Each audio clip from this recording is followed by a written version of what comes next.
And the key here is that none of this is expensive. They all are very popular because we know what the science is telling us, that this modern lifestyle is disruptive to our health and well-being because our sleep is being disrupted every single day. This episode was prompted by a recent gathering I had with my local parenting group. And the room was full of moms, all at different stages of motherhood. And when I walked in there, I noticed a few had a newborn in her arms and a toddler running around. One was expecting as she was chasing her 2-year-old around. And one dear mom was splitting her time and her heart between her home and the NICU. And although her beautiful baby was getting stronger every day, and we were saying prayers for all of them, I couldn't help but think and wonder about those lights and sounds in a NICU. We know they're not healthy for anybody, but especially our preterm babies. So this current parenting group keep showing up every week, and I was looking at no matter what stage they're in, every single mom shared one core struggle: sleep. Their sleep, their children's sleep, their entire family's sleep. They were tired, mentally tired, physically, emotionally exhausted. Sleep, or rather lack thereof, was the thread running through all of their overwhelm.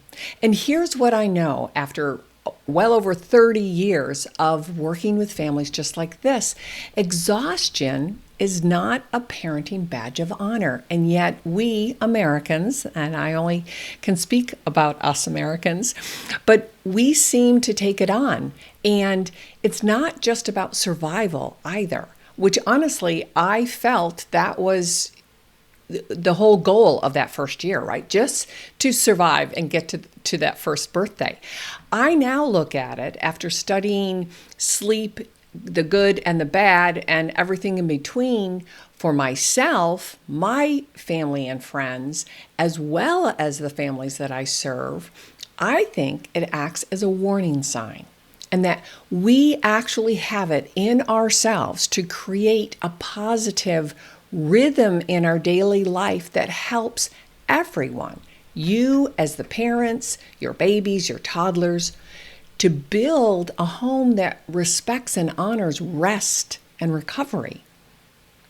And I think it can start with 3 simple, very doable changes, and they are timing, lighting, and mood. I believe that they work with, not against, our beautiful God's design within our bodies, right? That my hope today is that I can share what I've learned over the last 3.5 decades that will help you reclaim the gift for rest for your children and yourself. Because I think it really boils down to one powerful tool that can help improve your child's sleep as well as your own. And it doesn't cost much of anything, and it doesn't take any extra time, and it literally is in your hands every single night. So this isn't about buying fancy gear or reorganizing your whole entire life. This is about flipping a switch for real. That's what it boils down to. Tonight, you could help your child fall asleep faster, sleep more deeply, and wake up ready to embrace the day simply by choosing the kind of light that they see in the hour to 90 minutes before bedtime. I think this is an easy win for all of us. It works for you, who is the adult leading the charge. It works for our children, whether they're babies or preschoolers or beyond. And this is what I think is the beautiful part. You can decide every single night. You can decide from this day forth how you're going to structure this whole bedtime routine and sleep. So today I'm going to talk about why I think using warm, dimmable lights is really a gift to both your body and your mind, your sanity, in other words, but how our modern technology is actually working against us, but we can take back control. We have the choices here, right? That your evenings can really honor how we're designed, and that each and every one of us is born with this. So I want to start by let's think of the colors in a sunset, or think the warm, vibrant colors of firelight, right, by a campfire. That's the vibe that our brain needs before we fall asleep. That's how God designed us. Let's dig into a little bit of the science today. So deep in our brain sits the suprachiasmatic nucleus. It's called the SCN. It's about 20,000 neurons inside our hypothalamus, which is truly our master clock, our central circadian clock. And inside this function, deep inside our brain, its main purpose, its main job is to keep our body in a stable state called homeostasis. And it does this work by directly influencing our autonomic nervous system and managing our hormones. So this tiny structure acts as our body's whole body conductor, right? Keeping our biological rhythms in harmony with the outside world, which is the natural light and dark cycles. And so we're meant to work with the outside rhythm of daylight and nighttime based on what we see in our environments. When lights shift toward warmer, lower intensity tones, like the glow of a campfire or the pink-orange hues of a sunset, it tells our suprachiasmatic nucleus, that SCN, hey, nighttime is coming. We need to shift, right? And then that will signal or trigger the pineal gland, which will release melatonin. And that is our body's sleep hormone. So it receives these cues, the light cues, through our retina. And honestly, I cannot, and I never have been, but now each week as I do these deeper dives into the background or the why, but I can't study human growth and healthy development without really showing this remarkable respect and awe of how brilliantly God designed us. And it's not really that complicated, because when we think about it, every cell, every neuron, every pathway has a purpose that we carry, each one of us, including our babies and our toddlers and our children. We carry so much capability and potential within our beautiful bodies and our minds, but that it's designed to regulate, to find that homeostasis, to restore when things get out of whack, and then to learn through trial and error, to adapt, to heal, and to thrive. We're built that way on purpose. And the truth is, when I really started looking at these moms and talking with them, it isn't about this poetic idea. It's been tested. And I shared back in 2023, there was actually a randomized controlled trial that found preschoolers who were exposed to warm evening light actually fell asleep faster and had more efficient sleep than those that were running around in bright blue rich light. That it's not really this woo-woo bedtime science. It's really based on developmental nurturing. And again, think of the sunset, the colors, and the warm fire glow when we sit around a campfire or sit in front of our fireplace, right? We've all heard how the damage by the blue light is bad for our sleep. And I think we're at least aware of that. And we think that we could just use the dark mode or shift into a night mode on our devices and we're okay. What we don't put together is that these devices are engineered to keep us hooked, no matter what age we are. And that, yes, they do suppress melatonin, but they also stimulate our reward centers deep within our brain. That means that even when we're tired, even when we're drowsy and we have that screen in front of us, we still feel compelled to take one more swipe, right? To look at one more comment, to order one more thing on Amazon, to watch one more video clip, right? It really works against all of our natural biological design to get drowsy and to fall asleep in this peaceful, relaxed state.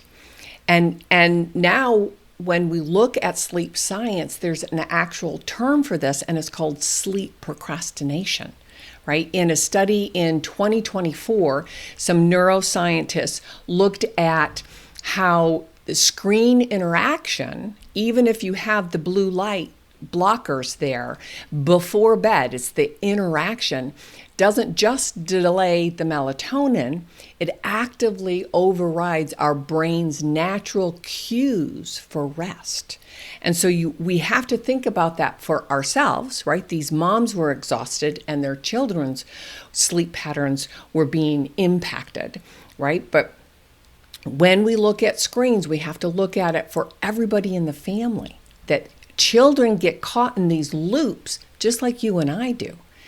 And so I recognize that the genie of technology is out of the bottle. I get that. And there's no way we're ever going to put it back in. I'm not suggesting that we do, but I do think that the solution is not to reject it all, except to be very, very cognizant of those first 3 to 5 years, right?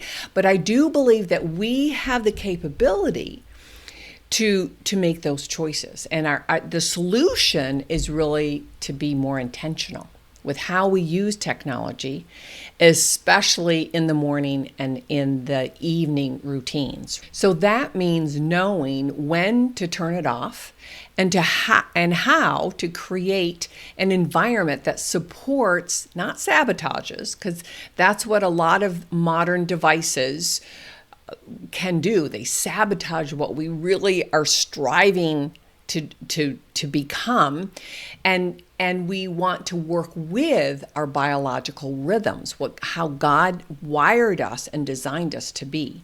So today I'm just going to walk through 5 simple steps that you can embrace when you set up your evening routine. So let's walk through those, and then how this can relate to some minor things that you can use when it comes to lighting, right? So the first thing is to set a consistent time to start changing the feel in your home environment. And I look at it as, how do we start to dim the inside to model what God designed, right? By the sunset colors or the fire. And to really pick that and be consistent at least 1 hour before bedtime. And I do realize that this time of year in the summer can be a little tricky. And so that just means that we have to be more cognizant and much more intentional in perhaps closing the curtains or finding some shades or closing the doorways, that we have to honor this transition period no matter what season we're in. And then the second step that you can start to embrace is really to switch to those warm, dim lights. And that's the only thing that I think you have to look in your house and change. And so you want to aim for light bulbs in the color span of about 1800 to 3000 K, and K just stands for kelvins, right? And I have a few examples here. This one is one of my favorites, or there's even Himalayan light bulbs. And if you're just listening to this, I'm on YouTube now, and so I'm just demonstrating. So you want to look at 1800 to 3000 range. That will start to get us in those sunset colors or the firelight.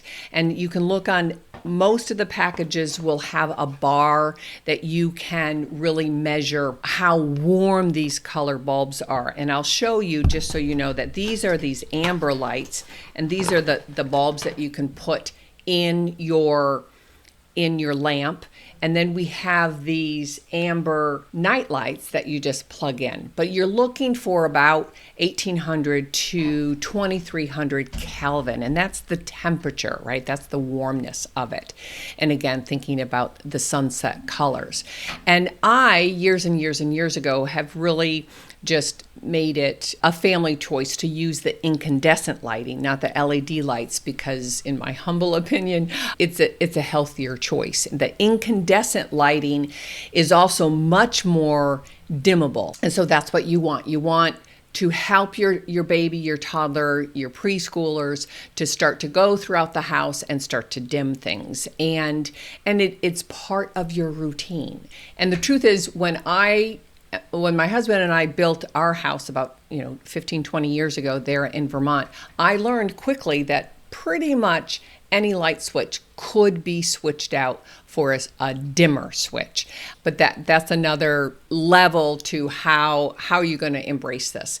So let me just walk through what the color temperatures are. So if you look on the back of a box of a package, and it's about 4,000 to 5,000 K or kelvins, then that's for task lighting, like you're cutting up vegetables in your kitchen or you're writing an email or that. And then between 2,700 and about 3,000 kelvins or K, then that's that warm white light. And you can buy those light bulbs, incandescents, if it's a three-way switch, right? You'll see that warm white.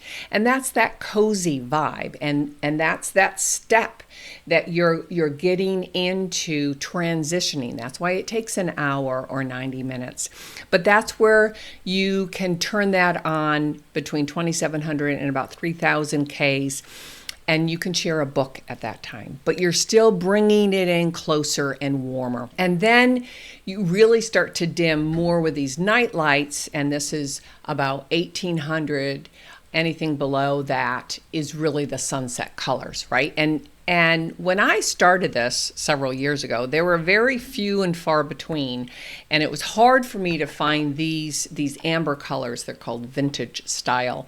But now, if you go on Amazon, there's a plethora of choices, and don't get overwhelmed. Just keep it simple. Think of these night lights. And again, kids really love to turn them on. Think of how to model those warmer lights like the sunset.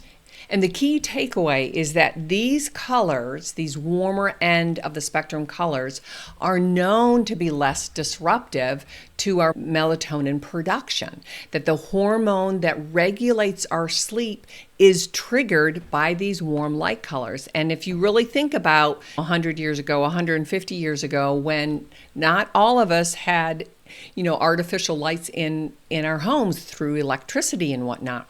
But we also know, studying nowadays, what modern technology, the good and the bad and everything in between, but those lower color temperatures really do correspond with those warmer reddish hues, while the upper, the 5,000 and above, represent those cooler bluish hues, and that's more task oriented, and that's more common to what the daylight looks for. So I want you to opt for lights with the temperatures that mimic the sun, and look for even these Himalayan. This is relatively new too. A couple of years ago, I started realizing, I've always had a Himalayan big tabletop lamp that also had a dimmer, but these are night lights, so it's just a switch, and these are great. I put these in the kitchen, in the hallway, in the bathroom, and then excuse me, and then I even noticed,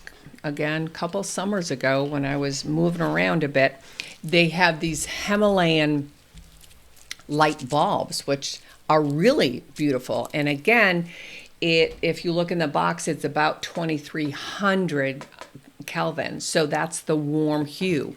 And depending on, I actually have a tabletop that has two of them in there. And it's just, it's not strong enough to read by, but it's a nice warm feeling. And so you're not walking through your house in total pitch dark. So that's the second step that you could start to embrace. Look online for all of these amber or Himalayan night lights.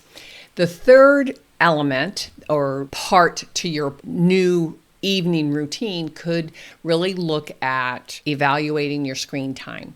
And this is for your health and well-being. So turn off the devices, and ideally we would want to leave them outside of our bedroom. Certainly don't have them on your bed or under your pillow or any of that. But the whole idea is to separate our addiction to them, or how they wire and trigger our addiction, and as well as the lighting aspect. And then the fourth element is really to keep your house quiet. Once you're transitioning your baby, your toddler, your preschool down, and I realize that ultimately a goal for you, mom, and your partner or spouse is really to spend some quiet time together. And so if you're going to watch a TV show or a movie or whatnot, then keep it as quiet as possible. Keep it away from where your children sleep as best as possible.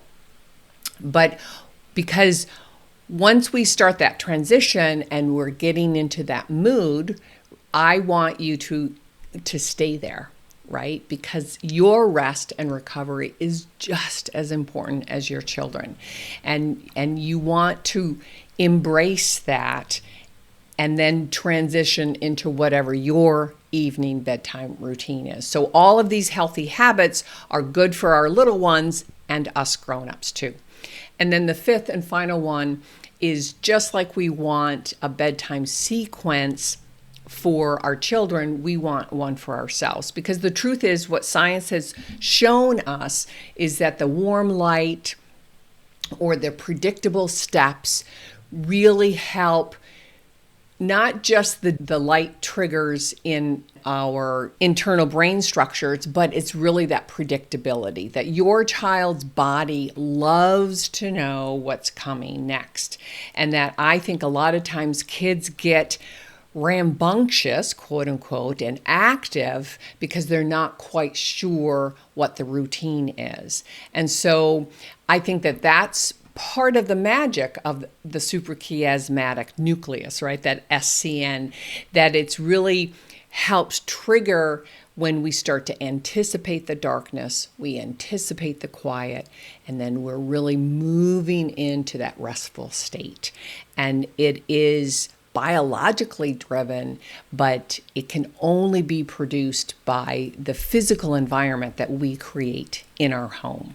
And if your child is having trouble with the pitch dark, and that usually kicks in between their second and third birthday because, their language and imaginations are running wild, and that includes scary things, right? Oh, there's something under my bed or in the closet. But you can keep these lights, which are amber-ish and reddish, in the far end of the bedroom or on the floor, and that will really help them. If they wake up, then they see it, they feel still warm and comforted. They're not in this pitch dark room, and they're more likely to really stay in bed. And this has been a game changer for a lot of moms that I've worked closely with over the last couple of years, keeping them in bed, right? That's the whole thing. And then just one other side note, there are other lights, and I have this example here, and this is chargeable. And it's not battery operated, but you just recharge it like a phone charger. But I think that this is very, very important when you have the middle of the night feedings and changing. Because one of the other things that I see over and over again is that moms or dads, whoever is doing the feeding and the changing in the middle of the night, will turn on big bright lights. And that's very disruptive to you, the adult in charge, and your little ones. And so you have to plan ahead and really know, how can I keep that vibe, that feeling, that mood, right? That it's calm. It's really sleep time. We don't want to be disruptive. And yet you have to diaper change or feed. And so the key here is to plan ahead, and it can really make a huge difference for all of you. Like I said, these Himalayan light bulbs and Himalayan night lights have really made a difference, not only in safety, right? Walking around your house and not bumping your toe and all of that, but it's a nice, really calming decor for when your children do finally settle and they're in bed, and then you have that hour or two with your partner. And the key here is that none of this is expensive, right? And that they all are very popular because we know what the science is telling us, that this modern lifestyle is disruptive to our health and well-being because our sleep is being disrupted every single day. And the other piece that I want to just throw in here, and my husband and I started this years and years ago, is that you can travel with these, right? A hotel room, or if you're going to grandma's house or Uncle Joe's or whatever, that use these in the bathroom, especially for little boys or big boys getting up and going to the bathroom. Don't switch on those hotel bathroom lights. That is really, really toxic and shocking to your system. And then you can either swap out bulbs if you're going to stay at a hotel for a while, which I've done numerous times. Just remember to take them with you. But remember that your kids and your circadian rhythm doesn't go on vacation. We want to keep both the lighting and the mood and the cues as consistent as possible, no matter who is in charge, right? Whether you or your spouse, or you have a babysitter, or you have grandma sleeping over, the more consistent we can live this evening routine, then better sleep and better quality and rest and recovery. And then tomorrow, less meltdowns, less transitional issues, and better learning. And that's what it's all about, right? That we embrace every aspect of our 24-hour circadian rhythm. And then one other thing that just popped in my head, sometimes if you're caught at a friend's house and you're spending the night, or you're in a hotel room and you forgot your night lights, right? Then you can just throw a t-shirt over the lamp. And I've done that numerous times, whether it's gray or brown or yellow or red. And I actually have a picture of a red t-shirt on a lamp that one of my clients sent me. And she's like, this is the best environment that I've had. And so she kind of created a shade on her own just by putting a t-shirt. Yes, you have to be careful not to catch anything on fire, but it can be easily masked, or it can be used to easily mask the harshness of any light. So just to kind of put this all together, your sleep matters just as much as your babies and your toddlers and your school sleep or your kids' sleep. And there was a study in 2023, a longitudinal study that found when mothers had disruptive sleep, I think they were really focusing on how they had a toddler and a newborn, but the moms showed higher emotional reactivity and less ability to focus or soothe herself during the next day.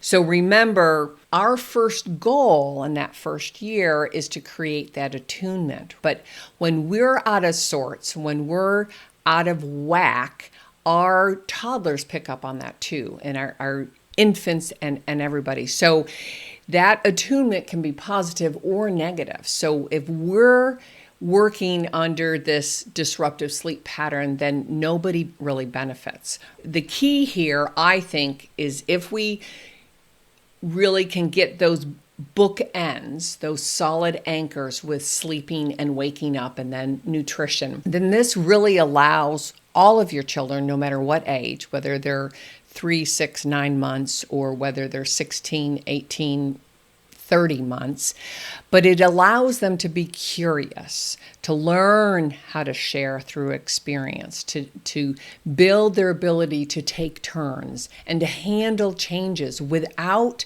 these quote unquote big emotions, right? Without breaking down every time things don't go their way. And then I think for us, the grown-ups, the adults, it allows us to lead with more patience, right? To find that clarity in our thought and our planning, our organizing, and then to be calm when things go awry, which they will. You know that, and I know that. And I do want to share that in a future episode, I do a deeper dive in all of this sleep hygiene. I've been studying it for a long time, but, really looking at how our modern living has disrupted this really critical piece that we spend 1/3 of our life doing. But I wanted to highlight, because of those moms in that play group that I run, and thinking, wow, we could just make a few minor changes with dimmable lights and really change our whole outcome for the days ahead and the weeks ahead and their growth and well-being. So tonight, I want you to think about when you can dim those lights and set aside your devices. Remember that you're helping your baby sleep and rest and recover.